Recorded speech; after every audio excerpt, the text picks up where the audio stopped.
Hello नमस्कार साथियों, स्वागत है आपका अपने यूट्यूब चैनल टारगेट विद हर्षित के बेहतरीन से प्लेटफॉर्म पर। तो साथियों, कैसे आप? मैं आशा करता हूं, उम्मीद करता हूं आप एकदम अच्छे और बिंदास होंगे। जैसा कि साथियों आप सभी को पता है, आज हम लोग एक दमदार और एकदम इंटरेस्टेड क्लास के साथ आपके समक्ष हैं। क्लास का नाम है संविधान के अनुच्छेद, जिसमें साथी आपको पता है संविधान में कितने अनुच्छेद हैं? 448, 448 उनमें। और मूल रूप से कितने साथी? जो मूल रूप से हैं वो हैं 395। कितने साथी? 395। आज साथी में इनके बारे में बात करेंगे। किनके बारे में? अनुच्छेद के बारे में। प्रत्येक अनुच्छेद में क्या है साथी? प्रत्येक अनुच्छेद में संविधान के महत्वपूर्ण भाग शामिल हैं, जिनमें विधानमंडल, कार्यपालिका, अनुसूचियाँ एवं संविधान के भाग, संविधान निकाय, विधान निकाय, मौलिक अधिकार आदि शामिल हैं। इनके बारे में आज हम चर्चा करने वाले हैं। तो साथियों, आपका समय खराब ना करते हुए, अगर आप हमारे चैनल पे नए हैं तो एक बार चैनल को सब्सक्राइब करेंगे, जिससे कि हमारी हर वीडियो का नोटिफिकेशन आप तक पहुंचे। और आपका समय ना खराब करते हुए हम चलते हैं एकदम वीडियो की तरफ। जानेंगे सबसे पहले संविधान के भाग 1। साथी, संविधान के भाग 1 में क्या है? के भाग नंबर 1 की। तो साथियों, जैसा कि आप सभी को पता है, भाग नंबर 1 में क्या है? भाग नंबर 1 में है संघ एवं उसका राज्य क्षेत्र। क्या है? संघ एवं उसका राज्य क्षेत्र। तो साथी, अब बात करेंगे आर्टिकल नंबर 1 की। आर्टिकल नंबर 1, अनुच्छेद 1।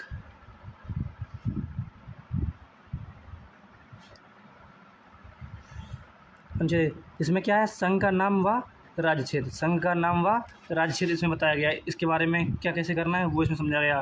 फिर बात आती है कि भाई आर्टिकल नंबर 2 में क्या है? तो साथ ही आर्टिकल नंबर 2 में है नए राज्यों का प्रवेश या स्थापना।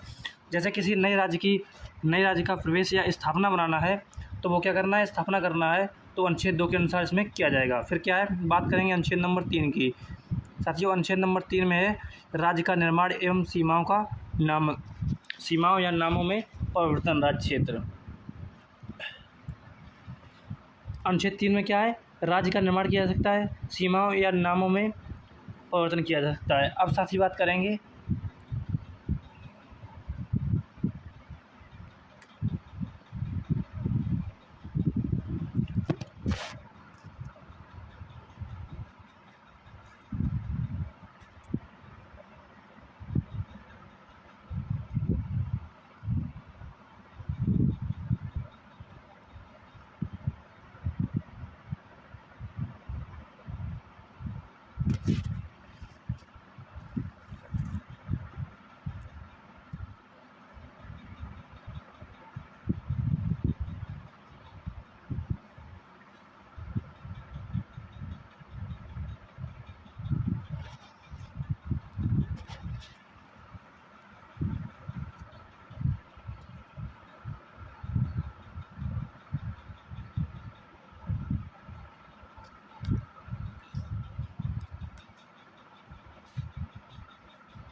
अब बात करेंगे साथी आर्टिकल के बारे में, वो नागरिकता के बारे में। क्या है? नागरिकता, इसके बारे में बात करने वाले। साथी, अनुच्छेद 4 में दिया हुआ है, हम यहाँ पे आपको सभी अनुच्छेद सीरियल वाइज समझाएंगे। साथी, अनुच्छेद 1 में है पहली अनुसूची व चौथी अनुसूची के संशोधन तथा 2 या 3 के अधीन बनाई गई विधियाँ। इसमें क्या है? अनुच्छेद 4 में वो चीज़ें हैं जो अनुसूची 1 और वो पहली अनुसूची व चौथी अनुसूची के संशोधन और 2 और 3 के अधीन बनाई गई विधियाँ, जो कि अनुच्छेद 4 में है। फिर बात करते हैं अनुच्छेद नंबर 5 की। अनुच्छेद नंबर 5 में साथी क्या है? संविधान की पारंपरिक नागरिकता। संविधान की पारंपरिक नागरिकता किसमें दी? अनुच्छेद नंबर 5 में साथी। अब बात करेंगे कि अनुच्छेद नंबर 6 में क्या है। साथी, हम जानें भारत में आने जाने वाले व्यक्तियों की नागरिकता। भारत आने जाने वाले व्यक्तियों की नागरिकता के बारे में अनुच्छेद नंबर 6 में बात की गई है। अनुच्छेद नंबर 6 में। अब बात करेंगे अनुच्छेद नंबर 7। अनुच्छेद नंबर 7 के बारे में। इसमें क्या है? पाकिस्तान जाने वालों को नागरिकता। पाकिस्तान जाने वालों को नागरिकता। फिर अनुच्छेद 8 में साथी क्या है? भारत के बाहर रहने वाले व्यक्तियों का नागरिकता। भारत के बाहर रहने वाले व्यक्तियों का नागरिकता। अब साथी आगे बात करेंगे इसी क्रम में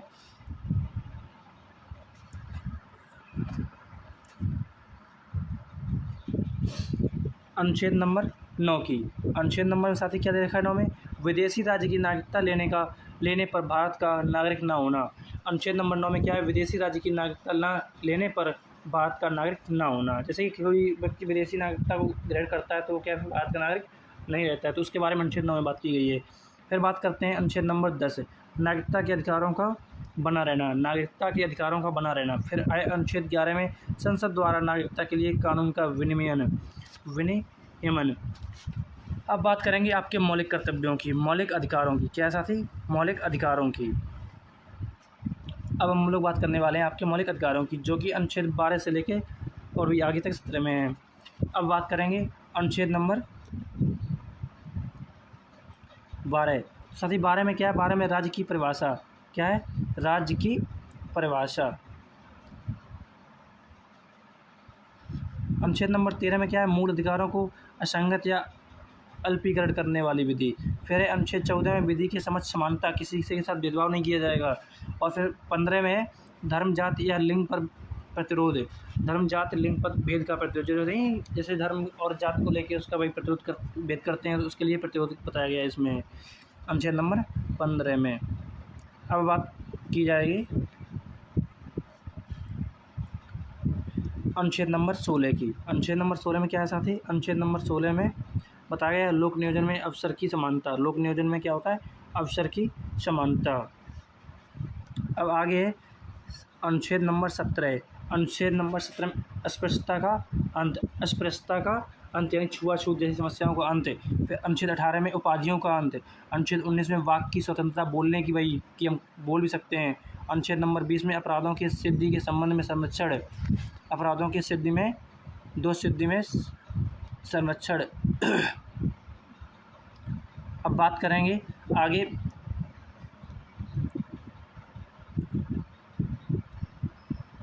अनुच्छेद 21 में प्राण और दैहिक स्वतंत्रता। प्राण और दैहिक स्वतंत्रता। फिर बात करते हैं अनुच्छेद नंबर 21 के का की। 21 में का, जो कि 6 से 14 वर्ष के बच्चों को शिक्षा का अधिकार है। 6 से 14 वर्ष के बच्चों को शिक्षा का अधिकार, ये तो भाई बहुत ज़रूरी है। जैसा कि आपने देखा अभी हंगामा कट गया था स्कूल बंद होने के लिए। अब बात करते हैं अनुच्छेद 22 में। अनुच्छेद 22 में क्या? कुछ दशाओं में गिरफ्तारी के मिशन। कुछ दशाएँ ऐसी होती हैं, कुछ स्थितियाँ ऐसी होती हैं जिनमें गिरफ्तारी को लेकर संरक्षण के बारे में बताया गया है। फिर बात करते हैं अनुच्छेद 23 में। अनुच्छेद 23 में मानव के दुर्व्यवहार और बाल श्रम। मानव के दुर्व्यापार और बाल श्रम पर रोक। बाल आश्रम पर रोक। फिर करते हैं अनुच्छेद 24। अनुच्छेद 24 कारखानों में बालक का नियोजन का प्रतिशत है। कारखानों में जो बालकों का नियोजन का है वो प्रतिशत है। अनुच्छेद 25 में धर्म, आचरण एवं प्रचार की स्वतंत्रता। 25 में धर्म का आचरण और प्रचार की स्वतंत्रता। अब आगे बात करेंगे इसी क्रम में साथी आर्टिकल नंबर 26।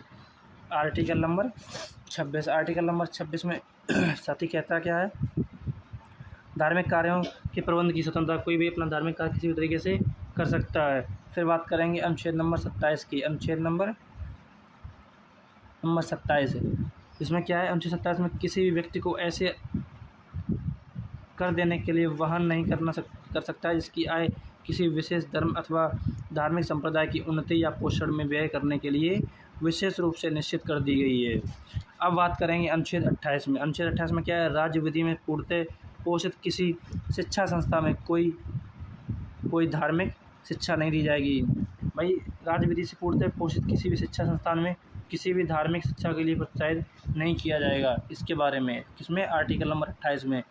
फिर बात करेंगे आर्टिकल नंबर 29 में। क्या साथी? आर्टिकल नंबर 29 में क्या कह रहा है? आर्टिकल नंबर 29 में कह रहा है कि अल्पसंख्यक वर्गों के हितों का संरक्षण। जो अल्पसंख्यक वर्ग हैं उनके हितों के लिए क्या है? संरक्षण। फिर बात करते हैं अनुच्छेद 30 में। अनुच्छेद 30 में क्या है? शिक्षा संस्थाओं की स्थापना और प्रशासन का अल्पसंख्यक वर्गों का अधिकार। शिक्षा संस्थाओं की स्थापना और प्रशासन के अल्पसंख्यक वर्गों का अधिकार। अब बात करेंगे सभी प्रतियोगी परीक्षाओं अनुच्छेद नंबर 31, अनुच्छेद नंबर 31 की। अनुच्छेद नंबर 31 में साथी कह रहा है कि संपत्ति का अधिकार। इसे 44 में क्या हुआ था? इसे 44 में संविधान संशोधन द्वारा हटा दिया गया है। ये हट चुका है जो कि संपत्ति का अधिकार था। इसे 44 में संविधान संशोधन के अनुसार हटा दिया गया है। अब बात करेंगे अनुच्छेद 32। अनुच्छेद 32 अधिकारों को परिवर्तित करने के लिए उपचार अर्थात संवैधानिक उपचारों का अधिकार है। संवैधानिक उपचारों का अधिकार इसमें किसमें साथी?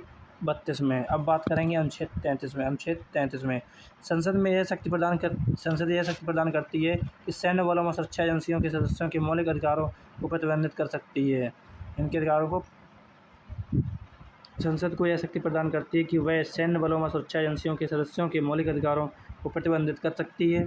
उसके बाद क्या है, उसके बाद है अनुच्छेद 34 आर्टिकल नंबर 34 इसमें दे रखा है सेना विधि यानी मार्शल लॉ लागू किए जाने पर मौलिक अधिकारों पर प्रतिबंध। क्या होता है कि मौलिक अधिकारों को भी कभी कभी प्रतिबंधित करना पड़ता है, तो वो इसके लिए अनुच्छेद 34। फिर बात करते हैं अनुच्छेद 35A आर्टिकल नंबर 35 का ए जम्मू कश्मीर विधानसभाओं को यह अधिकार देता है कि वह स्थायी नागरिकता की परिभाषा तय करें। स्थायी नागरिकता की परिभाषा को तय करें। अब बात करेंगे साथ ही राज्य के नीति निर्देशक तथा भाग 4 की, किसके अनुच्छेद के भाग संविधान के भाग 4 के, जिसमें क्या है, जिसमें बात राज्य के नीति निर्देशक तत्वों के बारे में बात की गई है। किसके नीति निर्देशक तत्वों के बारे में बात की। अब साथ ही हम बात करेंगे इनकी, तो यहाँ आता है आर्टिकल नंबर 36 राज्य की परिभाषा का वर्णन। राज्य की परिभाषा का वर्णन। फिर आता है अनुच्छेद आर्टिकल नंबर 37 नीति निर्देशक तत्व के हनन होने पर न्यायालय की शरण संभव नहीं। अब बात करेंगे अनुच्छेद 38। अनुच्छेद 38 में क्या चाहती, लोक कल्याणकारी राज्य व उसकी नीतियाँ। लोक कल्याणकारी राज्य व उसकी नीतियाँ। अब साथ ही बात करेंगे 39 का की, इसमें क्या है, समान न्याय, निःशुल्क विधिक सहायता, समान कार्य के लिए समान वेतन। ये भाई बिल्कुल सही है, इसमें ये होना चाहिए, ये सभी के लिए होना भी चाहिए, वो शायद होता भी है। अनुच्छेद 39 खा, वो का था, ये खा है, सार्वजनिक धन का स्वामित्व तथा नियंत्रण इस प्रकार करना ताकि सार्वजनिक हित हो सके। जो भाई सार्वजनिक धन होता है उसका स्वामित्व या नियंत्रण ऐसे करना कि भाई सभी को फ़ायदा हो सके, सार्वजनिक हित में भी काम हो सके। अब बात करेंगे अनुच्छेद 39 में साथ ही 39 की, इसमें क्या होता है, धन का समान वितरण। अगर भाई कोई धन को आप इधर उधर करते हैं तो भाई समान तरीके से करना पड़ेगा। फिर आता है आर्टिकल नंबर 40 साथी, तो आर्टिकल नंबर 40 आपसे कहता है ग्राम पंचायतों का गठन। आर्टिकल नंबर 40 के तहत ग्राम पंचायतों का गठन होता है। फिर बात करेंगे अनुच्छेद नंबर 41 साथ ही, इससे शॉर्ट आपको कहीं भी और नहीं मिल सकता है, आप यहाँ देख रहे हैं। अनुच्छेद 41 में क्या है, 41 में साथी है कुछ दशाओं में काम, शिक्षा व लोक सहायता पाने का अधिकार। कुछ दशाएँ स्थितियाँ ऐसी होती हैं कि उनमें काम की ज़रूरत होती है, शिक्षा की ज़रूरत होती है, लोक सहायता की भी ज़रूरत होती है, तो इसको पाने का अधिकार अनुच्छेद 41 आपको देता है। अनुच्छेद 41 आर्टिकल नंबर 41 देता है आपको। अब इसी क्रम में बात करेंगे साथी आपसे कि अनुच्छेद 42 क्या कहता है। अनुच्छेद 42 साथी आपसे कहता है, अनुच्छेद 42 कहता है कि काम की न्यायसंगत और मानवोचित दशाओं का तथा प्रसूति सहायता का उपबंध है। अब बात करेंगे आर्टिकल नंबर 43। आर्टिकल नंबर 40 इसमें कर्मकारों के लिए निर्वाचन, मजदूरी एवं कुटीर उद्योगों को प्रोत्साहन। जो भाई छोटे छोटे कुटीर उद्योग होते हैं उनके लिए प्रोत्साहन और कर्मकारों के लिए निर्वाचन, मजदूरी। अब उनके बाद बात करते हैं आर्टिकल नंबर 44 साथी, उसमें क्या नागरिकों के लिए एक समान सिविल सेवनता होनी चाहिए। अब बात करेंगे 45 की। 45 में भाई राज्य 6 से 14 वर्ष के बालकों को निःशुल्क अनिवार्य शिक्षा देने की व्यवस्था करेगा। वो कैसे करेगा, वो उसकी जिम्मेदारी है भाई। इसको कब लाया गया था, 86वें संसद 86 करेक्शन में लाया गया था। 86वां संविधान संशोधन जब 2002 में हुआ था साथी, तब इसको लाया गया था। किसे भाई, जो 6 से 14 वर्ष के बच्चों को शिक्षा देने के लिए। अब बात करेंगे आगे, तब तक के लिए हमारी वीडियो पर आप बने रहेंगे और हम बता रहे हैं आपको बात क्या होती है 46 का आर्टिकल में। तो साथ ही 46 में क्या है, राज्य एसटी व एससी तथा दुर्बल वर्गों के हितों का ध्यान रखेगा। भाई ये लिखा तो है मगर ऐसा शायद मेरे हिसाब से होता है, बहुत बड़ी बात है। अब बात करते हैं आर्टिकल नंबर 47। आर्टिकल नंबर 47 साथी क्या है, पोषाहार स्तर, जीवन स्तर व लोक स्वास्थ्य का सुधार करने पर राज्य का कर्तव्य। भाई कोई भी इस तरीके से पीड़ित ना हो। अब बात करते हैं आर्टिकल नंबर साथी 48 की। तो 48 साथी कह रहा है कि कृषि एवं पशुपालन का संगठन। उसके बाद 48 में एक चीज़ और है कि राज्य पर्यावरण संरक्षण और संवर्धन का प्रयास करेगा। ठीक है, कौन, आर्टिकल नंबर 48 वो वही ऐसा बताता है कि राज्य क्या कर सकता है। अब बात करते हैं 49। आर्टिकल नंबर 49 में राष्ट्रीय महत्व के स्मारकों तथा स्थानों का वस्तुओं का संरक्षण। जो भाई पुरानी स्मारकें हैं और स्थान हैं उनके संरक्षण के लिए भाई, उनकी जो वस्तुएँ हैं अब बात करेंगे आर्टिकल नंबर 50 की साथी। तो आर्टिकल नंबर 50 में क्या दे रखा है, आर्टिकल नंबर 50 में साथी दे रखा है, जोरदार से लाइक और शेयर सब्सक्राइब करेंगे। और अब हम बढ़ते हैं आगे आर्टिकल नंबर 50 की तरफ, कार्यपालिका और न्यायपालिका का पृथक्करण। और फिर आता है 51 अंतर्राष्ट्रीय शांति एवं सुरक्षा की अभिवृद्धि। अंतर्राष्ट्रीय जो नेशनल वही नेशनल कोवैलेंस, उसके बाद क्या है, सुरक्षा की अभिवृद्धि। अब साथ ही बात करेंगे भाई कि मौलिक अधिकार तो हम पढ़ चुके हैं भाई क्या है। अब हम बात करेंगे भाग 4 के का की, जिसमें मौलिक कर्तव्यों के बारे में भी साथी कि भाई हर नागरिक के क्या मौलिक कर्तव्य हैं, वो किस तरीके से उनके करेगा। अब साथी देखो अनुच्छेद का आपका अनुच्छेद 51 का कहता है आपसे कि मौलिक कर्तव्य 42वें संविधान संशोधन 1976 द्वारा सरदार स्वर्ण सिंह की सिफारिश पर जोड़ा गया था। भाई किसने सिफारिश की थी तब इनको लाया गया, सरदार स्वर्ण सिंह। यहाँ से साथ ही क्वेश्चन बहुत बार बनता है आपके हर एग्ज़ाम के लिए, खासकर इन एग्ज़ाम्स में जो स्टेट लेवल के एग्ज़ाम्स हैं उनमें ज़्यादातर बना रहता है इनका सिस्टम सर। अब बात करेंगे भाई राष्ट्रपति एवं उपराष्ट्रपति मंत्रिमंडल, उपराष्ट्रपति, राष्ट्रपति व मंत्रिमंडल, इनके बारे में साथ ही बात करेंगे। इनके बारे में दे रखा है आर्टिकल नंबर 52 में, तो वो है भारत के राष्ट्रपति का प्रावधान। इसमें क्या है भाई, जो 51 है इसमें क्या है, राष्ट्रपति के प्रावधान है। और फिर 453 में क्या है, संघ की कार्यपालिका शक्ति, संघ की कार्यवाही शक्ति और राष्ट्रपति में नेत है। ठीक है, अब बात करेंगे आगे अनुच्छेद नंबर 54 की साथी। तो 54 आपसे कह रहा है, 54 कह रहा है कि राष्ट्रपति का निर्वाचन। फिर आपका 55 आपसे कहता है कि राष्ट्रपति के निर्वाचन की रीति। और उसके बाद कहता है भाई कि 56 में क्या है, तो राष्ट्रपति की पदावधि, भाई कि राष्ट्रपति कितने दिन के लिए पद पे रहेगा, उसकी पदावधि के बारे में 56 नंबर आर्टिकल में बात की गई। अब साथ ही बढ़ते हैं नेक्स्ट 57 की तरफ। इसमें हम आपको एकदम सीरियल से सभी आर्टिकल समझाएंगे, बस आप एक बार बने रहिए हमारे साथ। अब बात करते हैं साथ ही 57 की, पुनर्निर्वाचन के लिए पात्रता, पुनर्निर्वाचन के लिए पात्रता। और 58 में साथी आपसे कह रहा है कि राष्ट्रपति निर्वाचित होने के लिए अर्हताएँ, भाई क्या क्या आवश्यकताएँ हैं जो आप राष्ट्रपति बन सकते हैं। ओके साथी, अब बात करते हैं हम अगले और नेक्स्ट आर्टिकल की, आपकी 59 पे। क्या है साथी, राष्ट्रपति पद के लिए शर्तें। राष्ट्रपति पद के लिए क्या शर्तें भाई, वो क्या होना चाहिए, कितना एजुकेटेड होना चाहिए, कहाँ का नागरिक होना चाहिए, इन सब बारे में आपको 59 में देखने को मिलता है आर्टिकल। अब बात करेंगे साथी आर्टिकल नंबर 60, राष्ट्रपति द्वारा शपथ या प्रतिज्ञान। और फिर बात करते हैं आर्टिकल 61, आर्टिकल 61 राष्ट्रपति पर महाभियोग चलाने की प्रक्रिया। भाई देखो अभी एक जज साहब हैं, उन पे चलाया गया था, और अब क्या है इसमें 61 में ये महाभियोग, राष्ट्रपति के लिए महाभियोग। भाई राष्ट्रपति कोई ऐसा कार्य करता है जो अनुचित है, तो उसमें कुछ एक तरीके से महाभियोग चलाया जाता है उसे हटाने के लिए उसके पद से साथी। अब बात कर रहे हैं 62 में साथी क्या है, राष्ट्रपति के पद के रिक्त भरने के लिए, राष्ट्रपति के रिक्त को भरने के लिए निर्वाचन करने का समय, आकस्मिक रिक्त को भरने के लिए निर्वाचित व्यक्ति का पदावधि। जो भाई इस 62 है वो ये कह रहा है कि जब कोई राष्ट्रपति या तो रिज़ाइन कर देता है, अपना पद छोड़ देता है, तो क्या होता है उसमें जो पद में जो दूसरा राष्ट्रपति आता है उसके लिए निर्वाचन के बारे में बात की गई है, वो आर्टिकल नंबर 62 में। अब साथ ही हम बात करेंगे आगे कि 63 में क्या है। तो साथ 63 में भारत के उपराष्ट्रपति, 63 में किसके, भारत के उपराष्ट्रपति के बारे में बात की गई है। अब साथ ही बात करेंगे अनुच्छेद 64, उपराष्ट्रपति, राज्यसभा के पदेन सभापति, इनके बारे में बात की गई है। फिर बात आती है 66 से उपराष्ट्रपति का निकाय, उपराष्ट्रपति का निर्वाचन, उपराष्ट्रपति का साथी निर्वाचन। फिर आगे आता है आर्टिकल नंबर 67 है, तो उसमें दे रखा है साथी उपराष्ट्रपति की पीठाधीश, उपराष्ट्रपति की पीठाधीश। आगे बात करेंगे अनुच्छेद 69, उसमें क्या है, उपराष्ट्रपति को शपथ कौन दिलाएगा, कहाँ दी जाएगी, इन सब के बारे में कौन कहता है आर्टिकल नंबर 69।